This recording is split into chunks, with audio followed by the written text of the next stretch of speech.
irreprensibles los mandamientos de Dios.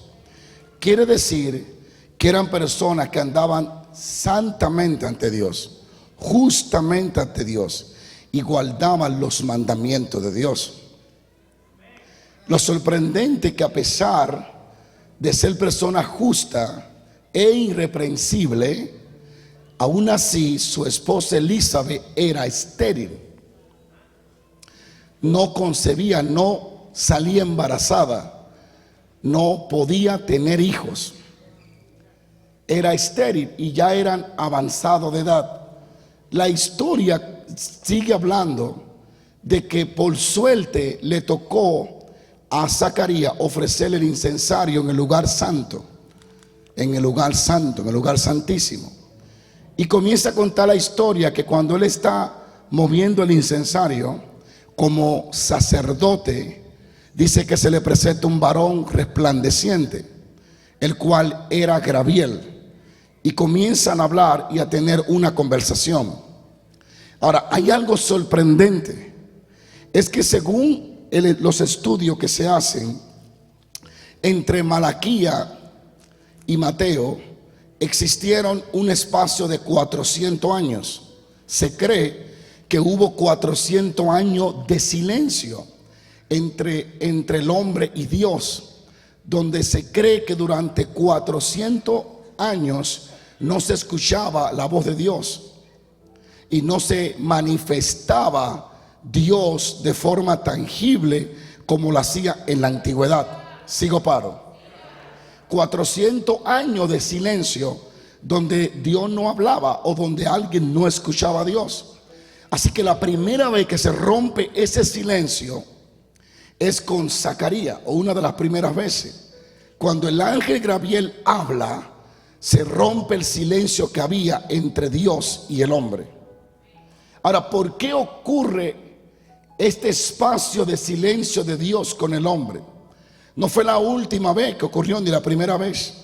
La Biblia dice en Primera de Samuel que la palabra de Dios escaseaba en esos días y no había visión con frecuencia, dando a entender que la voz de Dios no se oía y no había manifestación de Dios en esos días. Era un tiempo de silencio de Dios, donde Dios no hablaba, donde Dios no revelaba, donde Dios no daba sueño, porque había un descuido tanto de Elí como de sus hijos hacia las cosas de Dios, de tal forma que Dios no podía hablarle a nadie porque no había quien lo quisiera escuchar. Había un descuido espiritual. Sigo paro. Dios viene a romper el silencio de dos formas en los tiempos de Samuel. Cuando trajo un profeta que ni siquiera menciona su nombre, de lejanas tierras, y este viene para enjuiciar a Elí y decir lo que va a venir. Y la otra ocasión es cuando Dios habla con Samuel. La Biblia dice que ministraba al Señor en presencia de Elí, ministraba a Jehová. Y luego Dios habla a Samuel, que dormía en la casa, en el templo de Dios. Y ahí comienza la historia, cuando Dios comienza a hablarle. Y se convirtió Samuel en un profeta tan poderoso que dice la Biblia que no dejó caer Dios ninguna de las palabras de Samuel en tierra, sino que era un profeta, un vidente genuino, que lo que decía así mismo sucedía. Y era tanta la intimidad que había entre Samuel y Dios, que la Biblia dice que Dios le hablaba al oído a Samuel y se paraba al lado de Samuel y hablaba con él. Ese silencio en los tiempos de Samuel trajo como consecuencia la ausencia de Dios, de su poder y de su manifestación. El mayor castigo que puede existir es cuando Dios se hace ausente. Sigo paro. Y la palabra de Dios nos muestra que Él habló a Samuel rompiendo ese silencio, porque Samuel estaba disponible y ministraba en el altar de Dios. Y bíblicamente muchas ocasiones Dios ha guardado silencio y no ha hablado. La Biblia dice: busqué un hombre que hiciera vallado entre el cielo y la tierra, mas yo no lo encontré y tuve que derramar mi ira. Dios dejará de hablar cuando alguien deje de interesarse en escucharlo. A su nombre. Y literalmente Dios puede quedarse con los brazos cruzados mirando que se le necesita y no intervenir hasta que no se le llame. Dios respeta algo llamado libre albedrío. Dios ni es demócrata ni es republicano. Él es rey de reyes y señor de señores. Él es Dios. Tú no necesitas ir a una votación para escoger a Dios. Déjame hacerte entender esto. No necesitas hacer una votación para escoger quién será tu Dios, ni Él tampoco necesita tu adoración para sentirse Dios. Recuerda que Él fue que te hizo, no tú a Él. Él existe antes, Él nunca ha existido, Él es la existencia misma. ¿Puede alguien entender eso? Así que Dios puede guardar silencio aún sabiendo que la gente lo necesita, si la gente no le busca ni le clama. La Biblia dice: clama a mí y yo ¿qué? Responderé y te mostraré cosas grandes y ocultas que tú no conoces. ¿Cuánto bendicen a Dios? Así que en los tiempos de Samuel Dios rompió el silencio porque había alguien que ministraba en el altar. Aparece Dios en los tiempos de Samuel o de Elí cuando hubo alguien que ministraba a Dios. Mientras no se levantó alguien que ministrara a Dios, Dios no hizo aparición ni se manifestó. Dios estuvo callado en los tiempos de Samuel porque ni Elí ni sus hijos ministraban ni buscaban a Dios. El día que nació Samuel, creció y comenzó a buscar y a ministrar a Dios.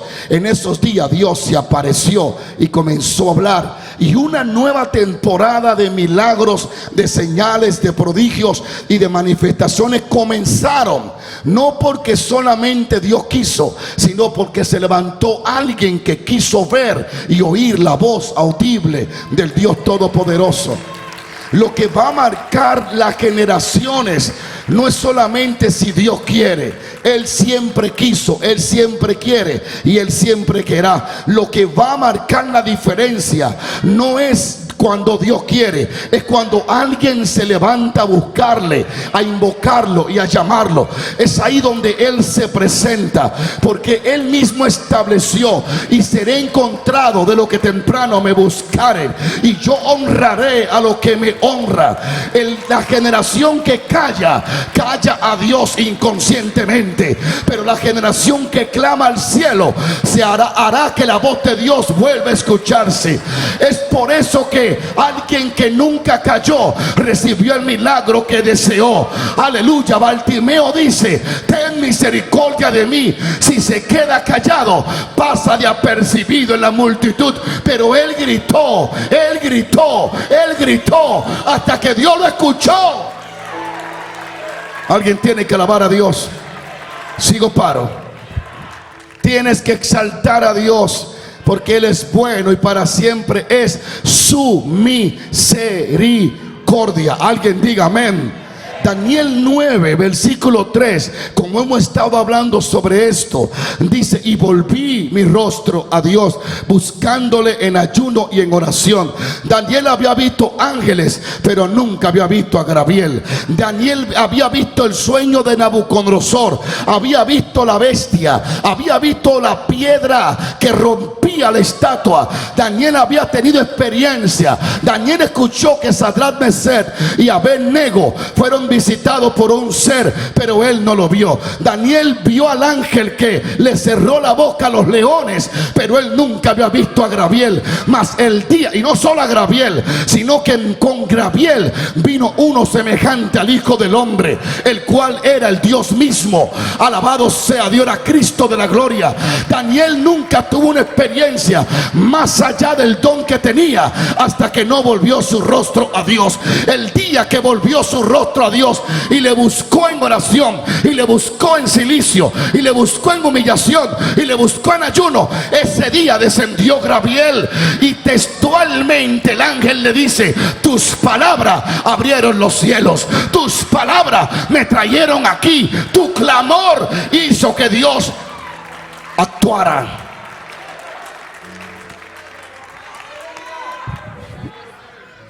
Usted se puede sentar toda su vida en una iglesia y no hacer nada. ¿Y sabe qué va a pasar? No va a recibir nada. Si usted no toma la decisión de encontrarse con Dios, ¿sabe qué va a pasar? No se va a encontrar con Dios. Si usted no toma la decisión de ayunar, ¿sabe qué va a pasar? Usted no va a ayunar. Si usted no toma la decisión de vivir para Dios, ¿sabe qué va a pasar? Usted no va a vivir para Dios. La gente quiere a Dios, su presencia, pero no quiere sacrificar nada por ella. Yo deseo hacer esto porque esta es mi vida. Aunque Dios lo prohíba, yo amo a Dios, pero voy a hacer lo que yo quiero.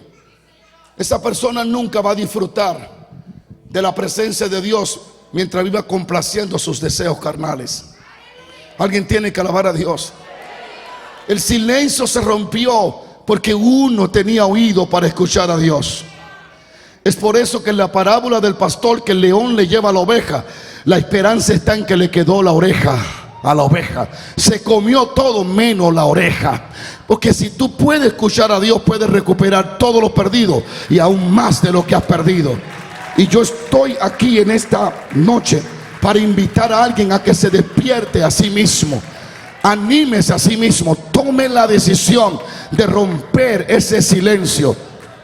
En los tiempos de Samuel, lo que rompió el silencio de Dios fue la dedicación de Samuel, el servicio de Samuel, la santidad de Samuel, el anhelo de servirle a Dios. Fue lo que trajo la voz de Dios de nuevo a la tierra. Por años Elí no tuvo visión. Por años los hijos de Elí mucho menos. No había voz de Dios hasta que se levantó alguien que buscaba a Dios por la mañana, que buscaba a Dios por la tarde, que prendía el candelabro, que cambiaba el aceite, que limpiaba la mesa, que limpiaba los vasos de oro, que estaba pendiente al altar de Dios. Y cuando Dios vio que había alguien que le servía, Dios dijo: es tiempo de romper el silencio, es tiempo de manifestarme, es tiempo de hablar. Óigame lo que le voy a decir. Ese es un principio, es un patrón, amado hermano. Ese es un patrón, es un patrón que no es violable, es un patrón que siempre funciona. El que me busca me halla, el que me pide le doy, el que clama le respondo. Ese es un principio que no va a ser violable, no va a cambiar. Es un principio que no va a cambiar.